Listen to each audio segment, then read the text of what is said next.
ఏపీకి మోంతా తుఫాను ముంచుకొస్తుంది. బంగాళాఖాతంలో అల్పపీడనం వాయుగుండంగా బలపడింది. ఆగ్నేయ బంగాళాఖాతంలో వాయుగుండం కొనసాగుతుంది.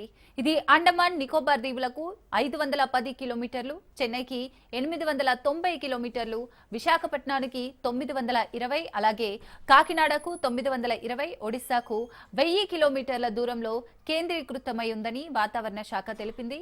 ఇవాళ తీవ్ర వాయుగుండంగా మారే అవకాశం ఉన్నట్లు తెలుస్తోంది. సోమవారం అర్ధరాత్రి లేదా మంగళవారానికి తీర తుఫానుగా మారుతుందని వాతావరణ శాఖ వివరించింది. తుఫానుగా మారాక ఉత్తర వాయువ్య దిశగా కదులుతూ మచిలీపట్నం, కళింగపట్నం మధ్యలో కాకినాడ సమీపంలో మంగళవారం సాయంత్రానికి తీరం దాటే అవకాశం ఉందని పేర్కొంది.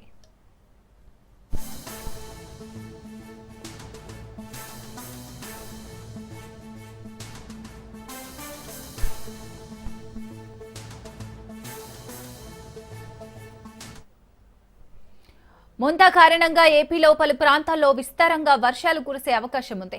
3 రోజుల పాటు కొన్ని జిల్లాల్లో అత్యంత భారీ వర్షాలు కురిసే అవకాశం ఉన్న నేపథ్యంలో అక్కడి ప్రభుత్వం రెడ్ అలర్ట్ ను జారీ చేసింది. మత్స్యకారులు వేటకు వెళ్లరాదని చెప్పింది. విశాఖపట్నం, మచిలీపట్నం, కృష్ణపట్నం, నిజాంపట్నం, గంగవరం, కాకినాడ పోర్టులకు 1వ నెంబరు హెచ్చరికలైతే జారీ చేసింది. తుఫాను కారణంగా గంటకు 110 కిలోమీటర్ల వేగంతో గాలులు వీయవచ్చని ఏపీ రాష్ట్ర విపత్తుల నిర్వహణ సంస్థ తెలిపింది. ప్రజలు అప్రమత్తంగా ఉండాలని సూచించింది. తుఫాను తీవ్రతను బట్టి బయటకు వెళ్లాలని తెలిపింది.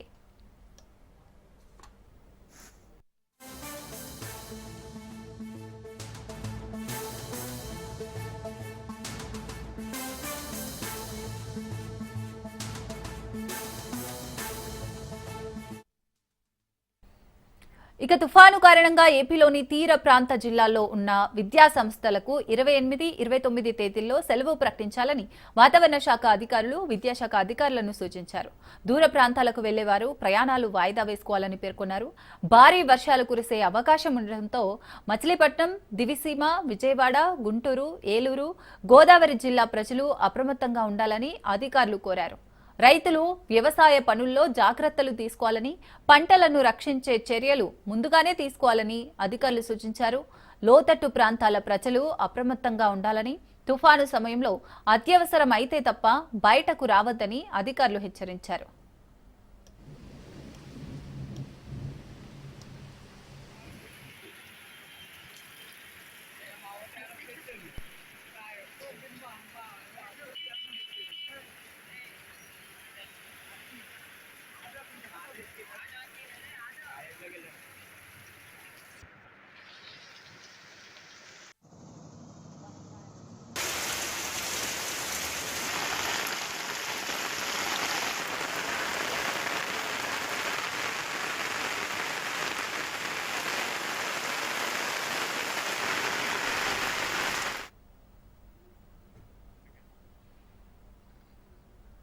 ఏపీకి మోంతా తుఫాను ముప్పు ముంచుకొస్తుంది. ఆగ్నేయ బంగాళాఖాతంలో ఏర్పడిన అల్పపీడనం పశ్చిమ దిశగా కదిలి వాయుగుండంగా మారింది. అండమాన్ దీవులకు పశ్చిమ నైరుతి దిశలో దాదాపు 440 కిలోమీటర్ల దూరంలో, విశాఖపట్నానికి ఆగ్నేయంగా 970 కిలోమీటర్ల దూరంలో, చెన్నైకి తూర్పు ఆగ్నేయంగా 970 కిలోమీటర్ల దూరంలో, కాకినాడకు ఆగ్నేయంగా 990 కిలోమీటర్ల దూరంలో కేంద్రీకృతమై ఉంది. ఇది దాదాపు పశ్చిమ వాయువ్య దిశగా కదులుతూ 27న ఉదయానికి నైరుతి పశ్చిమ మధ్య బంగాళాఖాతం మీదుగా తుఫానుగా బలపడే అవకాశం ఉంది. తర్వాత ఇది వాయువ్య దిశగా, అనంతరం ఉత్తర వాయువ్య దిశగా ప్రయాణించి 28న ఉదయానికి తీవ్ర తుఫానుగా బలపడే అవకాశం ఉంది.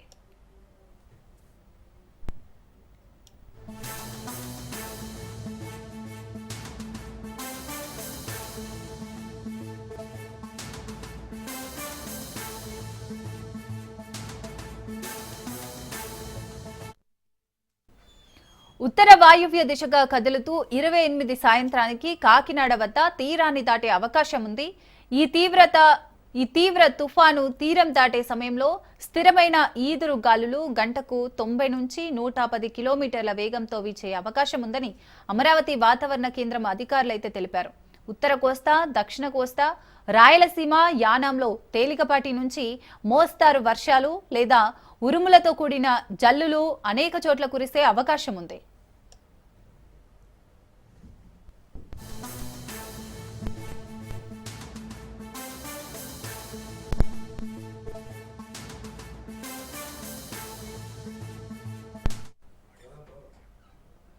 మోంతా తుఫాను దృష్ట్యా ప్రభుత్వం ముందస్తు చర్యలు తీసుకుంది. సీఎం చంద్రబాబు ఆదేశాల మేరకు 8 ఎన్టీఆర్ఎఫ్, 9 ఎస్డీఆర్ఎఫ్ బృందాలు సిద్ధం చేసింది. సముద్ర తీరాలు, నదుల్లో చేపల వేట, బోటింగ్ కార్యకలాపాలు నిలుపుదల చేసింది. బీచ్లకు పర్యాటకులు రాకుండా చూడాలని కోస్తా జిల్లాల కలెక్టర్లకైతే సూచించింది. రైట్, ఇక మోంతా తుఫానుకు సంబంధించి మరిన్ని డీటెయిల్స్ మా ప్రతినిధి సూర్యప్రకాష్ అందిస్తారు. సూర్యప్రకాష్. ఎస్ సిరిసాగర్, ఆంధ్రప్రదేశ్ అంతటా కూడా ఈ యొక్క ముంతా తుఫాన్ ప్రభావం ఉండడంతో ఆంధ్రప్రదేశ్ రాష్ట్ర ప్రభుత్వం అయితే పూర్తిగా అయితే అప్రమత్తమైందని అయితే చెప్పుకోవాలి. ఎక్కడికక్కడైతే జిల్లా యంత్రాంగాలతో పాటు అక్కడ ఎవరైతే కోస్టల్ ఏరియా డిపార్ట్మెంట్స్ ఉంటాయో వాటన్నింటిని కూడా అలర్ట్ చేసిన పరిస్థితి కనిపిస్తుంది. ప్రతి చోట కూడా ఈ యొక్క సముద్రం బీచ్ పరిధిలో అయితే 90 నుండి 110 కిలోమీటర్ల వేగంతో ఈదురుగాలు వీచే అవకాశం ఉండడంతో ఈ ప్రభావం అయితే భారీ ఎత్తున అయితే ఆంధ్రప్రదేశ్ అంతటా ఉండే అవకాశం ఉండడంతో అవతల రాయలసీమ నుండి శ్రీకాకుళం వరకు ఈ తీరం వెంబడి ఏ ప్రాంతాలు అయితే ఉన్నాయో అవన్నీ కూడా దీనికి సంబంధించి తుఫాను భారీగా పడే అవకాశం ఉంటుందని, గాలులు అత్యధికంగా వేస్తాయని చెప్పేసి వాతావరణ శాఖ అధికారులు తెలియజేయడంతో ప్రభుత్వం అంతా కూడా అప్రమత్తమైన పరిస్థితి కనిపిస్తుంది. ప్రధానంగా ఈ వాయువు బంగాళాఖాతంలో ఏర్పడిన ఈ యొక్క వాయుగుండం అల్పపీడనం కాస్త వాయుగుండంగా ఏర్పడి వాయుగుండం కాస్త తీవ్ర వాయుగుండంగా మారి ప్రస్తుతం అదంతా కూడా భారీ తుఫాను నేపథ్యంలో ముందుకెళ్తున్న పరిస్థితి కనిపించడంతో ప్రజలంతా కూడా అప్రమత్తంగా ఉండాలన్న విషయాన్ని అయితే తెలియజేసిన పరిస్థితి ఉంది. ప్రధానంగా మత్స్యకారులు ఎవరైతే ఉంటారో వాళ్ళెవరూ కూడా ఈ 4 రోజులు కూడా వేటకు వెళ్లకుండా ఉండేందుకైతే హెచ్చరికలు జారీ చేసిన పరిస్థితి ఉంది. అలానే కాకినాడ ప్రాంతంలో అయితే ఈ యొక్క తీరం దాటే అవకాశం ఉంటుంది. మచిలీపట్నం నుండి కృష్ణపట్నం మధ్యలో ఆ ప్రాంతం నుండి ఈ యొక్క తుఫాను వాయుగుండం కాస్త పూర్తిగా తీరం దాటే అవకాశం ఉండడంతో కాకినాడ పరిసర ప్రాంతాలు మొత్తం కూడా అల్లకొల్లలుగా ఉండే అవకాశం ఉండడంతో ఎక్కడికక్కడ అన్నింటినీ కూడా నిలిపివేసిన పరిస్థితి ఉంది. ఈ యొక్క బోట్ షేకర్స్ కానీ ఈ పర్యాటకులు ఈ యొక్క బీచ్ వెళ్లే ప్రాంతాలు ఏవైతే ఉంటాయో వాటన్నింటినీ కూడా ఈ 4 రోజులు కూడా మూసివేసేందుకైతే అధికారులు చర్యలు తీసుకోవాలని అయితే సీఎం చంద్రబాబు నాయుడు అయితే ఆదేశాలు జారీ చేయడం అయితే జరిగింది. వాతావరణ శాఖ కేంద్రం తెలియజేసిన పరిస్థితి ప్రకారంగా అయితే భారీ తుఫాను అంటే గతంలో కొన్నేళ్ల క్రితం అయితే హుదూద్ ఏదైతే అప్పట్లో ఒక బీభత్సం సృష్టించిందో దానికి మించి అయితే ఈ ప్రభావం ఉంటుందని, కాకినాడ పరిసర ప్రాంతంలో ఈ ప్రభావం ఉంటుందనే విషయాన్ని అయితే తెలియజేసిన పరిస్థితి అయితే అధికార యంత్రాంగం మొత్తం కూడా అన్ని బృందాలను, ఎన్డీఆర్ఎఫ్ బృందాలను కావచ్చు, అలానే ఈ యొక్క సహాయక చర్యలు చేసే అన్ని బృందాలను కూడా పూర్తిగా తీసుకొచ్చి ఎక్కడికక్కడ అప్రమత్తం చేస్తూ కూడా ఈ కోస్టల్ ఏరియా మొత్తాన్ని కూడా దిశ ఎటువైపు మార్చుకున్నా కూడా ప్రభుత్వం ఎదుర్కోవడానికి అయితే ముందుకెళ్లేందుకైతే ప్రయత్నం చేస్తున్న పరిస్థితి కనిపిస్తుంది. ప్రధానంగా ఈ ఏదైతే ఇప్పుడు కాకినాడ తీర ప్రాంతాల్లో అయితే అత్యధికంగా గాలులు వీచే అవకాశం ఉండడంతో అక్కడ ఇప్పటికే ప్రజలందరినీ కూడా అప్రమత్తం చేస్తూ కూడా ఎప్పటికప్పుడు కూడా వాళ్ళకి సమాచారాన్ని అందించేయాలని చెప్పేసి కూడా ఈ డిప్యూటీ సీఎం పవన్ కళ్యాణ్ కూడా ఆదేశాలు జారీ చేయడంతో మొత్తం అధికార యంత్రాంగం మొత్తం కూడా పూర్తిగా ఒక వార్ రూమ్స్ అని అయితే ఏర్పాటు చేసుకొని కాకినాడ జిల్లాతో పాటు కోస్టల్ ఏరియాలో అన్ని జిల్లాల్లో పూర్తిగా అంతా కూడా అప్రమత్తమైన పరిస్థితి ఉంది. రాగల 2 రోజులు కూడా స్కూళ్లు కూడా సెలవు ప్రకటించడం, 27, 28 తారీఖుల్లో కూడా స్కూళ్లు విద్యా సంస్థలన్నీ కూడా ముందస్తుగానే సెలవు ప్రకటించిన పరిస్థితి ఉంది. ప్రజలెవరు కూడా అత్యవసరం అయితే తప్ప నార్మల్ గా అయితే ఎవరు బయటకు రావద్దని కూడా హెచ్చరికలు జారీ చేసిన పరిస్థితి ఉంది. ఈ యొక్క తుఫాను ప్రభావం అయితే 28 ఉదయానికి కానీ లేదా మధ్యాహ్నానికి గారికి తీరం దాటే అవకాశం ఉండటంతో ఈదురుగాలు అత్యధికంగా 90 నుండి 110 కిలోమీటర్ల వేగంతో ఈదురుగాలు వీచే అవకాశం ఉండటంతో ప్రాణ నష్టం, ఆస్తి నష్టం కలగకుండా ముందస్తు జాగ్రత్తలు తీసుకోవాలని అయితే వాతావరణ శాఖ అధికారులు అయితే తెలియజేస్తున్నారు. అదేవిధంగా అధికార యంత్రాంగం కూడా పూర్తిగా దానికి సంసిద్ధమైన పరిస్థితి ఉంది. ఎక్కడికక్కడ టోల్ ఫ్రీ నెంబర్లు ఏర్పాటు చేసి పూర్తిగా దీని మానిటరింగ్ అంతా కూడా అమరావతి క్యాంప్ కార్యాలయంలో నుండి సమీక్ష నిర్వహించడానికి కూడా అక్కడ ఒక వార్ రూమ్ ను కూడా ఏర్పాటు చేసిన పరిస్థితి ఉంది. మొత్తం ఈ తమిళనాడు దగ్గర పుదుచ్చేరిలో నుండి తమిళనాడు నుండి కాకినాడ నుండి విశాఖపట్నం నుండి గోపాల్పూర్ ఇలా మొత్తం ఏదైతే కోస్టల్ ఏరియా మొత్తం ఉందో బంగాళాఖాతానికి ఆనుకుని ఉన్న కోస్టల్ ఏరియా మొత్తం కూడా ఈ ఈదురుగాలుల ప్రభావం అలాగే ఈ యొక్క కేంద్రీకృతం అయ్యే పరిస్థితి కనిపిస్తుంది. విశాఖపట్నంకి అయితే 990 కిలోమీటర్ల కేంద్రీకృతం అయ్యే విధంగా, అలానే గోపాల్పూర్ కి 1030 కిలోమీటర్ల వేగంతో అయితే కేంద్రీకృతం అవుతున్న వాయుగుండం అయితే కనిపిస్తుంది. దీని ప్రభావం అంతా కూడా సముద్రం అంతా కూడా అల్లకల్లోలంగా ఉండడంతో మత్స్యకారులు ఎవరు కూడా వేటకు వెళ్ళొద్దని అయితే అధికారులు సూచిస్తున్న పరిస్థితి ఉంది. మరోపక్క ఈ కోస్టల్ ఏరియాకు సంబంధించిన ఈ ఏరియా కాకుండా అలానే ఏజెన్సీ ప్రాంతాల్లో అయితే ఘాట్ రోడ్లు ఏవైతే ఉన్నాయో ఘాట్ రోడ్లు అన్నింటినీ కూడా అప్రమత్తం చేసిన పరిస్థితి ఉంది. ఎక్కడికక్కడ అయితే ఈ వాటర్ ఎక్కువగా వర్షాలు పడడం వల్ల నీరు మొత్తం కూడా రోడ్లన్నీ జలమయం అయ్యే పరిస్థితి ఉండడంతో కొండవాళ్ళు ప్రాంతాల్లో కూడా అక్కడ కొండ చర్యలు కింద పడే అవకాశం ఉండడంతో ప్రజలంతా కూడా అప్రమత్తంగా ఉండాలని, రాకపోకలన్నింటినీ కూడా ఇప్పటికే నిషేధిస్తూ ఎక్కడికక్కడ ఆంక్షలు పెడుతున్న పరిస్థితి ఉంది. తిరుపతి అలానే కాళహస్తి అవతల రాయలసీమ మొత్తం అన్ని ప్రాంతాల్లో కూడా భారీగా వర్షాలు కురుస్తుండడంతో అక్కడ అన్ని రోడ్లన్నీ జలమయం అవుతున్న పరిస్థితి కనిపిస్తుంది. ప్రధానంగా ఈ ఏరియాస్ అన్ని కూడా వర్షాలు కురిసే అవకాశం ఉండడంతో ప్రజలంతా కూడా అప్రమత్తంగా ఉండాల్సిన అవసరం ఎంతైనా ఉందన్న విషయాన్ని అయితే తెలియజేస్తున్న పరిస్థితి ఉండడంతో అయితే ప్రజలంతా కూడా అప్రమత్తంగా ఉండాలని వాళ్ళకి తెలియజేస్తున్న పరిస్థితి కనిపిస్తుంది. మరోపక్క ఈ ముంతా తుఫాను ప్రభావంతో ప్రజలంతా కూడా భారీగా ప్రాణ నష్టం కానీ ఆస్తి నష్టం కానీ జరిగే అవకాశం ఉండడంతో ప్రజలెవరు కూడా ఈదురుగా అత్యధికంగా ఉండే అవకాశం ఉండడంతో ఎవరు కూడా బయటికి రావద్దని తెలియజేస్తున్నా కూడా ముందస్తుగానే ఎక్కడికక్కడ ప్రయాణాలను కూడా ఆపు చేస్తున్న పరిస్థితి కనిపిస్తుంది. ఈ ఉప్పాడకి సంబంధించి ఏదైతే కోస్టల్ ఏరియా ఉందో, బీచ్ రోడ్ ఉందో, ఆ రోడ్ ని ప్రస్తుతం ఇప్పటికే 32 కిలోమీటర్ల మేర ఉన్న ఆ యొక్క బీచ్ రోడ్ మొత్తాన్ని కూడా ప్రస్తుతం మూసివేస్తున్నట్టు అధికారులు అయితే తెలియజేస్తున్నారు. రాగల 4 రోజులు కూడా అంటే ఈ తుఫాన్ ప్రభావం తగ్గేంత వరకు కూడా ఆ బీచ్ రోడ్ అయితే మూసివేస్తామని చెప్పేసి అయితే వాతావరణ శాఖ అధికారులు కావండి, అలానే జిల్లా యంత్రాంగం, కాకినాడ జిల్లా యంత్రాంగం కూడా తెలియజేసిన పరిస్థితి. దీనికి సంబంధించి నేవీ అధికారులు కూడా సంసిద్ధం అవుతూ ఎవరు కూడా ఎక్కడికి సముద్రం లోపలికి మత్స్యకారులు ఎవరు వెళ్లకుండా ముందస్తు చర్యలు తీసుకుని ఎక్కడికక్కడ కట్టడి చేసే ప్రయత్నాన్ని కూడా నేవీ అధికారులు కూడా కోస్టల్ ఏరియా డిపార్ట్మెంట్స్ మొత్తాన్ని కూడా వాళ్ళు తూర్పు నావిక దళం అయితే తీసుకొస్తున్న పరిస్థితి ఉంది.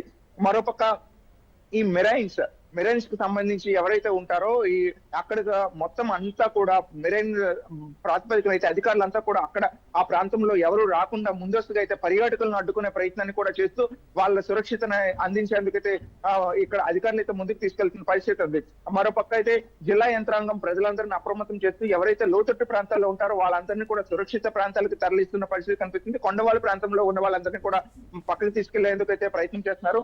ఎవరైతే ఈ షెల్టర్స్ లో ఉంటారో వాళ్ళకి ఈ తినుబండారాలు కానీ లేకపోతే వాళ్ళు ఇన్ టైం కి అయితే ఏవేవి కావాలో వాటన్నింటినీ కూడా ముందస్తుగానే ఏర్పాట్లు చేస్తూ అందరినీ కూడా అప్రమత్తం చేస్తున్న పరిస్థితులు కనిపించడంతో ప్రజలంతా కూడా ఈ ముంతా తుఫాను ప్రభావంతో ఏ విధంగా జరగబోతుందని అయితే భారీగా అయితే ఆందోళన చెందుతున్న పరిస్థితి కనిపిస్తుంది. ప్రధానంగా రైలు రాకపోకలను కూడాను కుదింపు చేసే అవకాశం ఉంటుందని అయితే రైలు శాఖ కూడా తెలియజేస్తున్న పరిస్థితి ఉంది. దీనికి సంబంధించి బస్సులు కూడా కొన్ని యుద్ధ ప్రాతిపదికన ఈ రోడ్లపైన ఎటువంటి భారీగా అయితే చెట్లు వృక్షాలు పడిపోకుండా ముందస్తు చర్యలు తీసుకునేందుకైతే ఎక్కడికక్కడ ఈ భారీ వృక్షాలు ఉన్న చోట్ల అయితే ప్రస్తుతం కొన్నింటిని తొలగిస్తున్న పరిస్థితి కూడా ఉంది. అవి రోడ్డు పైన పడిపోయి ఎవరిపైన పడకుండా అయితే ఆ భారీ వృక్షాలను తొలగించిన పరిస్థితి కూడా కనిపించడంతో మొత్తం ఆంధ్రప్రదేశ్ అంతా కూడా హై అలర్ట్ జారీ చేసిన విధంగా అయితే ఎక్కడికక్కడ దీనిపైన ముంతా తుఫాను ప్రభావంతో ప్రజలంతా కూడా అప్రమత్తం అవుతూ అలానే అధికారులు అయితే ముందుగా సహాయక చర్యలు చేసేందుకైతే ముందుగా వెళ్తున్న పరిస్థితి కనిపిస్తుంది. జీర్ణాగర్ right, thank you Suryaprakash.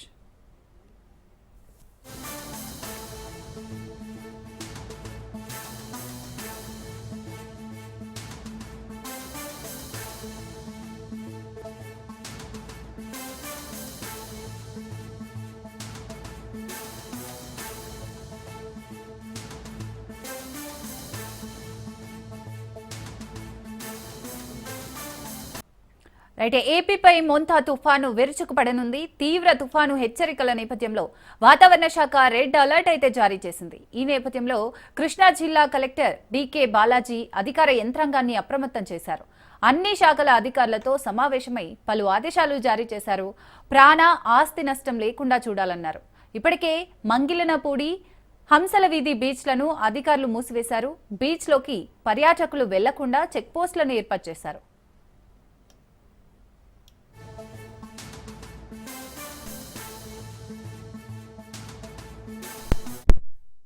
Cyclone Montha ఇప్పుడు ఆల్రెడీ మన వెస్ట్ బంగాళాఖాతంలో వాయుగుండం ఏర్పాటు అవుతున్న విషయం అందరికీ తెలిసే ఉంది. ప్రస్తుతం ఉన్న సమాచారం ప్రకారంగా మనకు 28వ తేదీ ఇది తీరం దాటనుంది.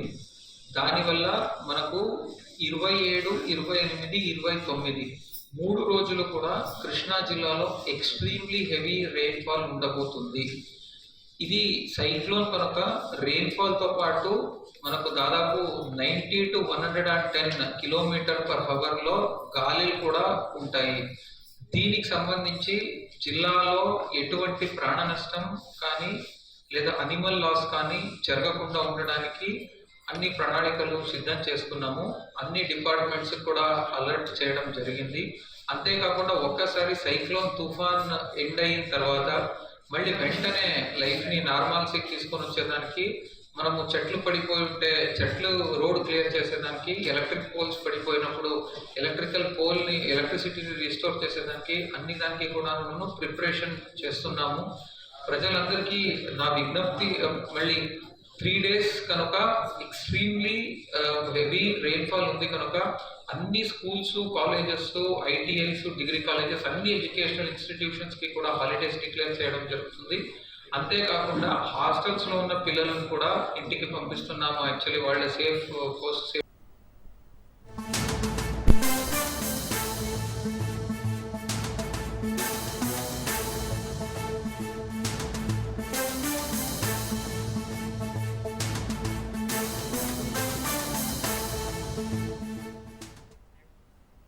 రైట్, బ్రేకింగ్ చూస్తున్నాం. జయశంకర్ భూపాల్పల్లి జిల్లాలో చిరుత కలకలం రేపింది.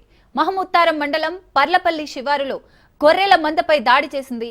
2 జీవాలను చంపేసింది చిరుతపులి. దీంతో స్థానిక ప్రజలు భయాందోళనకు గురవుతున్నారు.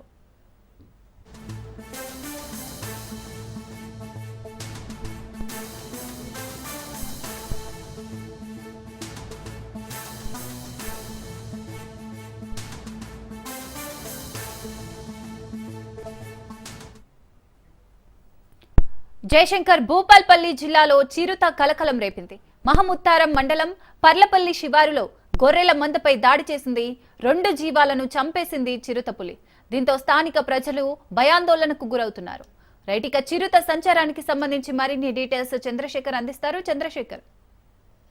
సిరిసాగర్, ఏదైతే జయశంకర్ భూపాలపల్లి జిల్లా మహముత్తారం మండలంలో చిరుతపులి సంచారం అయితే కలకలం లేపుతుంది. ముఖ్యంగా ఈ జీలపల్లికి చెందిన మేడిపల్లి రామయ్యకు చెందిన 100 గొర్రెలను నిన్న రాత్రి పర్లపల్లి శివారులో ఒక ప్రాంతంలో వాటిని మందగా పెట్టి చుట్టూ మెస్ ఒకటి పెట్టి తను రాత్రి ఇంటికి వెళ్ళడం జరిగింది. ఉదయమే గొర్రెల మంద కాడికి వచ్చి చూడగా గొర్రెల మందపై చిరుతపులి దాడి చేసిన ఆనవాళ్లు కనబడడంతో ఒక్కసారిగా భయాందోళనకు గురైన రామయ్య అక్కడ చూస్తే అక్కడ ఒక గొర్రె అక్కడే మన మందలోనే దాని రక్తాన్ని తాగినట్లుగా ఉంది. ఇంకొక గొర్రెని చంపి ఆ చెట్టు పైకి తీసుకెళ్లి అక్కడ తన రక్తాన్ని తాగేసి అక్కడే చెట్లు మధ్యలో వదిలేసి అక్కడ నుంచి చిరుతపులి అయితే వెళ్ళిపోయింది. వెంటనే ఆ దాడిని చూసిన తర్వాత అక్కడ ఉన్న పాదముద్రలు చూసి ఫారెస్ట్ అధికారులకైతే సమాచారం అందించారు. ఫారెస్ట్ అధికారులు వెంటనే అక్కడికి వచ్చి ఆ పాదముద్రలు, ఆ దాడి జరిగిన ప్రాంతాన్ని మొత్తం పరిశీలించి అది చిరుతపులిగా గుర్తించారు. ఒక్కసారిగా ఈ పరిసర ప్రాంతాల్లో చిరుతపులి గొర్రెల మందపై దాడి చేయడంతో ఇటు పొలానికి వెళ్లే రైతులతో పాటు ఇటు అడవిలో పశువులను మేపడానికి వెళ్లే పశు కాపరులతో పాటు ఇటు సరిహద్దు గ్రామాల ప్రజలు కూడా భయాందోళనకు గురవుతున్నారు. ఆ చిరుతపులి ఆ పరిసర ప్రాంతాలను ఉండి ఏం చేస్తుందా అని చెప్పేసి ప్రజలంతా అయితే బిక్కుబిక్కుమంటున్న పరిస్థితి. దీంతో అయితే ఫారెస్ట్ అధికారులు ఇటు ఆ ప్రాంత ప్రజలకైతే కొంత అలర్ట్ చేశారు. ఎవరు కూడా అడవిలోకి వెళ్ళవద్దు, తగు జాగ్రత్తలు తీసుకోవాలి. పశు కాపర్లు కూడా 2-3 రోజుల వరకు ఎలాంటి అడవిలోకి వెళ్లకుండా ఉండేందుకు ప్రయత్నించండి. ఒకవేళ చిరుతపులి జాడ ఏమైనా కనపడితే అధికారుల దృష్టికి తీసుకురండి. ప్రస్తుతం కొద్దిగా ప్రజలు సహకరించాలి. చిరుతపులి విషయంలో కొంత ఫారెస్ట్ అధికారులు చేసిన సూచనలు పాటించాలని ఇటు ఫారెస్ట్ అధికారులు కూడా ప్రజల్ని అప్రమత్తం చేశారు. ఏది ఏమైనా ఒక చిరుతపులి గొర్రెల మందపై దాడి చేయడంతో పరిసర గ్రామాల ప్రజలైతే బిక్కుబిక్కుమంటున్న పరిస్థితి. Shivsagar. Right, thank you Chandrasekhar.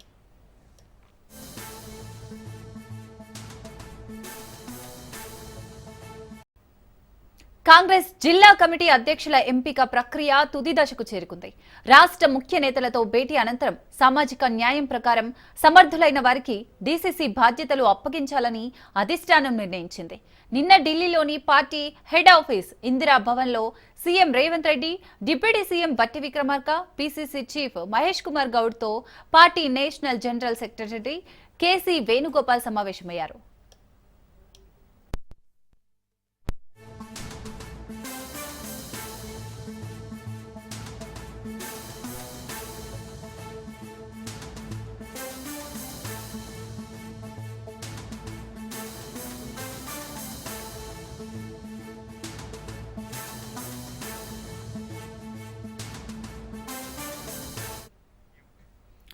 ఇక పార్టీ రాష్ట్ర వ్యవహారాల ఇన్ఛార్జి మీనాక్షి నటరాజన్తో కలిసి దాదాపు 2 గంటల పాటు డీసీసీ ఎంపిక, రాష్ట్రంలోని తాజా అంశాలపై కేసీ వేణుగోపాల్ చర్చించారు.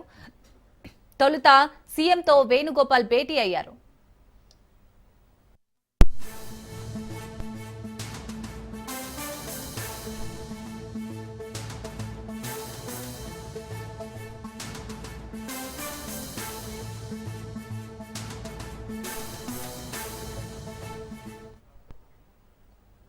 అనంతరం deputy CM Bhatti Vikramarka PCC chief Mahesh Kumar గౌడ్తో సమావేశమయ్యారు.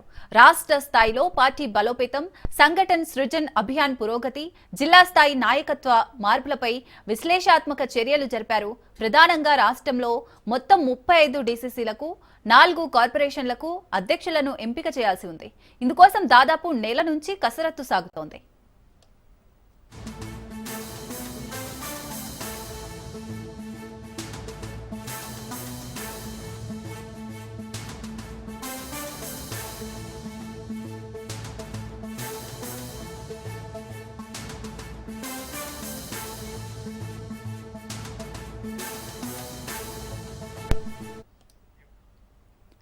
ఈ ఎంపికపై ఏఐసీసీ నియమించిన 22 మంది అబ్జర్వర్లు సైతం రాష్ట్ర వ్యాప్తంగా పర్యటించి ఒక్కో డీసీసీ పదవికి 3 పేర్లను సూచించారు. ఈ లిస్టును అధిష్టానానికి సమర్పించారు. ఈ లిస్టుతో పాటు సీఎం, డిప్యూటీ సీఎం, పీసీసీ అభిప్రాయాలను కేసీ వేణుగోపాల్ అడిగి తెలుసుకున్నారు. ఎలాంటి వివాదం లేని వారి అధ్యక్షులుగా ఖరారు చేసినట్లు తెలుస్తోంది.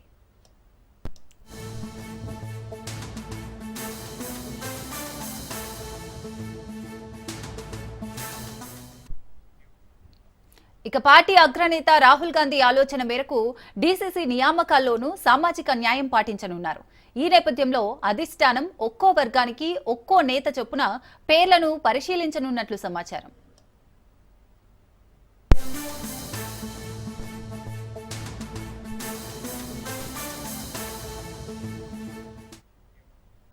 దీని ఆధారంగా ఓసీ, బీసీ, ఎస్సీ, ఎస్టీ, మైనారిటీలతో పాటు మహిళల్లో సమర్థులైన వారికి బాధ్యతలు ఇవ్వనున్నట్లు తెలిసింది. అలాగే ప్రస్తుతం డీసీసీలుగా ఉన్న వారిని పక్కన పెట్టి 5 ఏళ్లు పార్టీలో పనిచేస్తున్న వారికి అవకాశం కల్పించనుంది. ముఖ్యంగా పార్టీ కోసం ఫుల్ టైమ్ గా పనిచేస్తున్న నేతలను మాత్రమే ఈ పదవులు వర్తిస్తాయని ఏఐసీసీ వర్గాలు తెలిపాయి.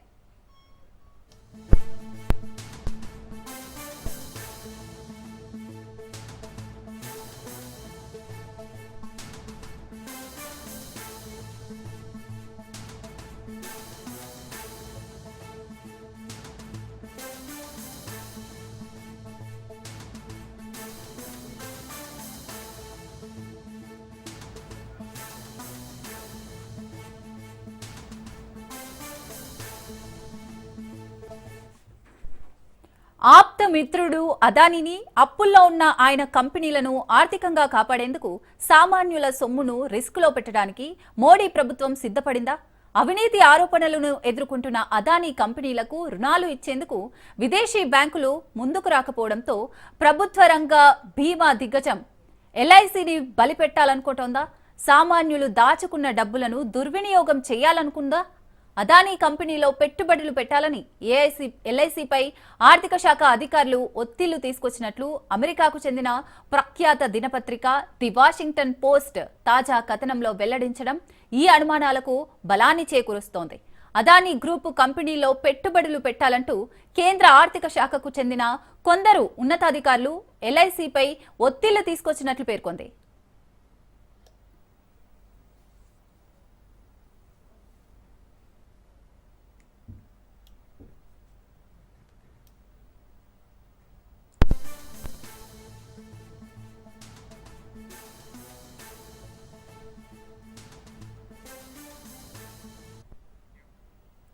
Hindenburg research report solar power plant project కాంట్రాక్టులకు సంబంధించి అవినీతి ఆరోపణలు ఎదుర్కొంటున్న అదానీ గ్రూప్ కంపెనీలో పెట్టుబడులు రిస్కుతో కూడుకున్నవే.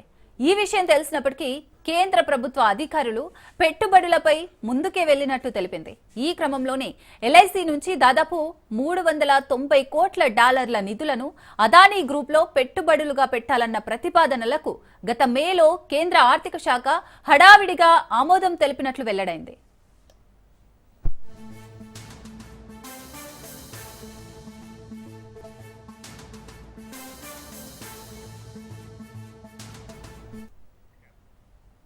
ఇకపోతే భారత్ లో భారీ సోలార్ ఎనర్జీ ప్రాజెక్టులు చేపట్టడానికి 2021లో అదానీ గ్రూపు ప్రణాళికలు సిద్ధం చేసింది. ఈ క్రమంలో ఎలాంటి పోటీ లేకుండా కాంట్రాక్ట్ టెండర్లు దక్కించుకోవడానికి ఏపీ, ఒడిశా, తమిళనాడు, జమ్మూ కాశ్మీర్, ఛత్తీస్గఢ్ రాష్ట్రాల్లోని ఉన్నతాధికారులకు అదానీ గ్రూపు ప్రతినిధులు 2,238 కోట్ల మేర లంచాలు ఆఫర్ చేశారు. ఈ మేరకు అమెరికాకు చెందిన ఫెడరల్ బ్యూరో ఆఫ్ ఇన్వెస్టిగేషన్ తన ఆరోపణల్లో వెల్లడించింది. తద్వారా వచ్చే 20 ఏళ్లలో కనిష్టంగా $2 బిలియన్ లబ్ధి పొందేందుకు అదానీ గ్రూపు ప్రణాళికలు సిద్ధం చేసినట్లు ఆరోపించింది.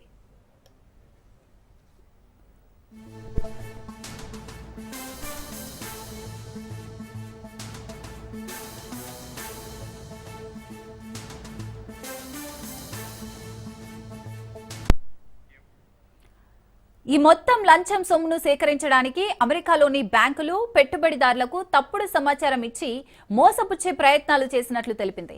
ఈ కేసులో నిందితులు ఎఫ్బీఐతో పాటు తమ దర్యాప్తును అడ్డుకోవడానికి కూడా కుట్ర పన్నినట్టు America securities and exchange commission ఆరోపించింది. ఈ కేసు ఇంకా కొనసాగుతుంది. దీంతో అదానీ గ్రూప్ కంపెనీలకు రుణాలిచ్చేందుకు విదేశీ బ్యాంకులు ఏవీ ముందుకు రాలేదు. అప్పుల భారం పెరిగిపోయింది. ఈ క్రమంలోనే అదానీ కంపెనీలో పెట్టుబడులు పెట్టాలని ఎల్ఐసిపై ఆర్థిక శాఖ వర్గాలు ఒత్తిళ్లు తెచ్చినట్టు వాషింగ్టన్ పోస్ట్ కథనాన్ని బట్టి అర్థమవుతోంది.